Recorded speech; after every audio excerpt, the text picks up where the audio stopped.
मेरे पूज्य बाबूजी के एक मित्र हैं। पिताजी तो मेरे नहीं रहे अभी, लेकिन वो अभी हैं। शरीर से बंगाली हैं। नाम है केजी गोस्वामी। आज भी हैं वो। शादी उदी नहीं किए हैं, बाल ब्रह्मचारी हैं। जीवन में आज तक कभी पांव में जूता चप्पल नहीं पहना उन्होंने। कस्टम में अकाउंटेंट ऑफिसर थे, अधिकारी थे, उससे रिटायर्ड हैं। ऑफिस भी जाते थे तो नंगे पांव जाते थे।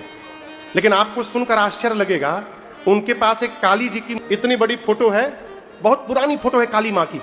उसी फोटो को वो फ्रॉक पहना के कपड़ा का रखते हैं और चेहरे के पास गोल कटा रहता है।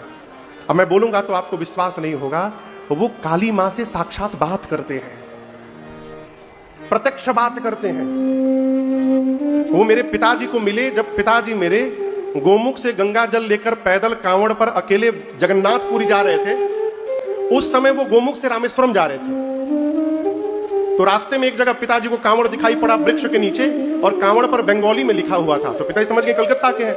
पिताजी बैठ गए। वो जब सो के जगे तो परिचय हुआ। वहां से लोग साथ में चलने लगे। तो वो चलते चलते अचानक पिताजी से बोले कि तिवारी, मां बोलचे आमी हॉर्लिक्स खाबो। तो वो बोले कि मां बोल रही है हॉर्लिक्स पीना है।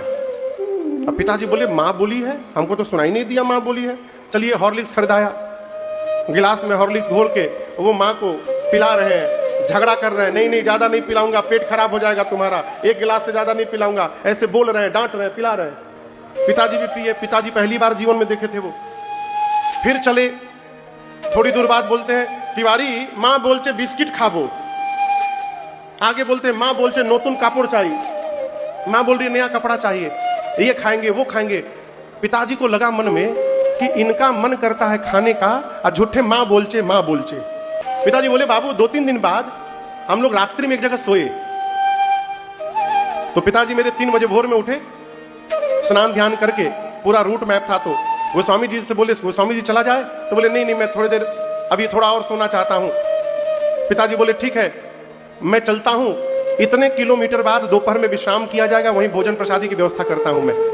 तब तक गोस्वामी जी उठ के बोले अच्छा रुको मैं भी चलता हूं। तो जैसे गोस्वामी जी उठे, पिताजी को आवाज सुनाई दी केवल पहली बार।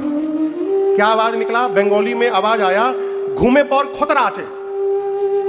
घूमे पर मैंने सो जाओ, अभी खतरा है, मत जाओ आगे।